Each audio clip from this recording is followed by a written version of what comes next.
Hvala, lep pozdrav.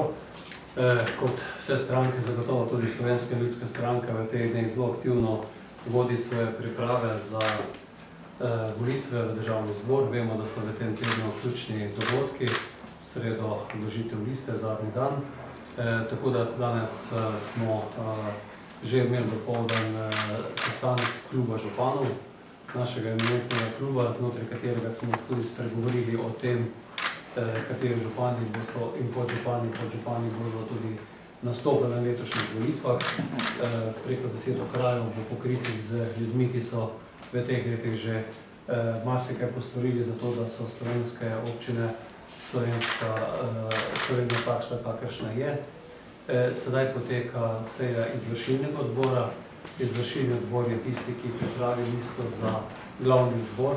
Glavni odbor kot glavni organ Slovenske ljudske stranke je sklican za jutri popoldan in na tem glavnem odboru tudi potem tajno glasovanje o listi kandidatov, ki je potem lista Slovenske ljudske stranke in bo v sredo vložena na Državno volilno komisijo oziroma po volilnih enotah, tako kakor je potrebno storiti v primeru državnih zborskih volitev.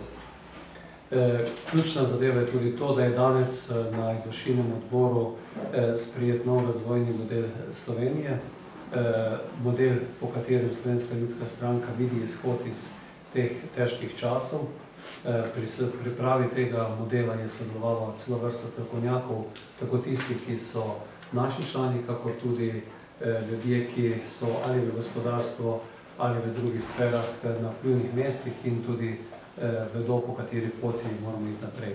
To skupino je vodil naš podpredsednik, gospod Janez Tomšič, ki bo v uvodu tudi predstavil ključne poudarke tega modela, ki ga želimo v naslednjih dneh po sklopih skupaj s strokovnjaki, ki so sodelovali pri pripravi tega modela, z našimi vidnimi kandidati za državni zbor tudi predstaviti in predstaviti posamezna področja. Za danes eno krovno sliko, pred vami tudi dokument, ki bo še določene lekture in pa kakšnega manjšega popravka deležen po današnji seji izvršilnega odbora, ključne smeritve in pa smer, kako razvijati Slovenijo v bodoče, pa je predstavljena in jaz bo tisti, ki bo tudi vam dal te ključne podatke.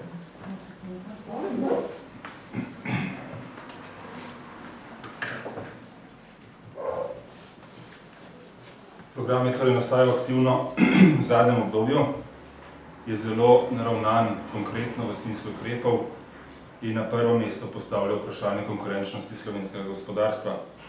V krajšem povzetku, ki je tudi na samem programu razviden, je 6 ključnih točk in prva, po našem mnenju ključna, je, da želimo in bomo postali partner slovenskemu gospodarstvu. Kaj to pomeni? Da ne bomo pristali na nobene nove davke, na višanje obstoječih davkov, prispevkov, taks ali česarkoli, kar bi zmanjševalo konkurenčnost našega gospodarskega okolja, da bomo vse ukrepe v bodočem mandatu sprejemali v sodelovanju z Obrtno in gospodarsko zbornico Slovenije, ki že dolgo časa opozarja na težave v slovenskem gospodarstvu, da bomo spremenili dohodninsko lestvico in na ta račun privarčevali v narekovaji 200 milijonov evrov, in sicer delno na račun konkurenčnosti gospodarstva in del pa na račun zvišanja plač zaposlenih. Da bomo z namenom izboljšanja plačila za delavce sprejeli celo vrsto ukrepov za dvig dodane vrednosti. V tem delu torej verjamemo, da ni potrebno zniževati minimalnih plač, ki so posledica nizke dodane vrednosti, ampak da lahko z jasnimi ukrepi in konkurenčnim gospodarstvom v relativno kratkem obdobju omogočimo torej višjo dodano vrednost in s tem sedanje plače, ki vemo, da so za marsikoga komaj zadošča za preživetje in da so pod pragom revščine, omogočimo primerno plačilo. In seveda internacionalizacija, torej izvozno usmerjenost slovenskih podjetij s posebnim poudarkom na malih in srednjih podjetjih, ki so po našem mnenju edini zdrav temelj prihodnjega razvoja Slovenije. Druga točka je najboljša sociala so delovna mesta. Ne pristajamo na povečevanje sociale same po sebi, na račun dodatnih obremenitev gospodarstva, ampak verjamemo, da so delovna mesta tista, ki so najboljša sociala, ta pa seveda lahko dosežemo z izboljšanjem pogojev za poslovanje gospodarstva.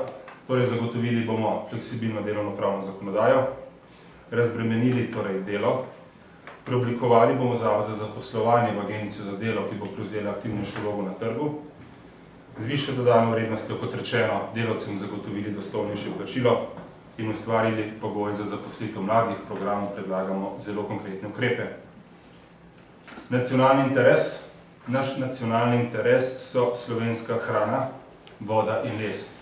Nacionalni interes ni v tem, da ostajamo ali ostanemo lastniki vseh podjetij, ki so v tem trenutku v državni lasti. SLS to programu zelo jasno zapiše, odprti smo za privatizacijo, vendar transparentno in pregledno. Tisto, kar pa je v našem nacionalnem interesu in ko bo krojilo prihodnjo podobo sveta, tudi v globalnem smislu, pa je torej samooskrba s prehrano, samopreskrba z energijo in seveda lesom kot energentom, ki lahko v veliki meri zmanjša odvisnost Slovenije od fosilnih goriv. Enakomerno razvita Slovenija je točka, na kateri SLS vztraja tudi v bodoče. Ne govorimo o ustanavljanju pokrajin, ampak o mehkejšem prehodu, o ustanovitvi medobčinskih uprav na ravni nekdanjih občin in večjih mest, na katere bomo z decentralizacijo prenašali pristojnosti z države, predvsem torej področje urejanja prostora, socialnega varstva, kmetijstva in hkrati tudi iz nivoja občina, regije, vse tisto, pri čemer občine nekatere niso več učinkovite, s tem pa postavili tudi pomembno platformo za učinkovitejše črpanje evropskih sredstev. Torej, enakomerno razvita Slovenija ostaja eden naših temeljnih usmeritev. Vezano na samo javno upravo, zasledujemo prijazno in učinkovito državo. Zavedamo se, da moramo in bomo ustavili zadolževanje države in zmanjšali javno porabo, ter sledili že sprejeti spremembi ustave z fiskalnim pravilom in seveda čim prej sprejeli tudi fiskalni zakon, ter v roki, kot so bili zadani, torej prišli do izravnanega proračuna. Upoštevali bomo priporočila Evropske komisije. Ta priporočila niso namenjena temu, da zakomplicirajo naše življenje v Sloveniji, ampak temu, da danes rešimo tiste stvari, ki bi jih morali že zdavnaj in postavimo pogoje za ponovno normalno funkcioniranje gospodarstva in njegovo konkurenčnost. Reformirali bomo javne finance in ukrep, na katerem smo ga imeli tudi že v prejšnjem programu, da nameravamo vse inšpekcijske službe združiti v enotno, močno inšpekcijo, ki bo brez dvoma o pristojnosti in bo lahko učinkovito izvajala vse današnje naloge inšpekcijskih služb, ki so prerazporejene na cel kup inšpekcijskih služb na državni, regionalni, lokalni ravni in te se bodo skoncentrirale na prej omenjeni medobčinski ravni. In seveda zadnja točka, pa ne zato nič manj pomembna, torej okrepljen boj proti korupciji in učinkovit pregon kriminala. V tem delu bomo vsem varčevanju in ostalih segmentih dodatno krepili NPU, tako kadrovsko kot finančno, predvsem s tistimi strokovnjaki, ki bodo sposobni in zmožni preganjati in ugotavljati najtežje kršitve. Še vedno imamo v cilju vzpostaviti finančno policijo oziroma dodatno okrepiti davčno upravo Republike Slovenije pri njenih pristojnostih in sprejemanju ukrepov.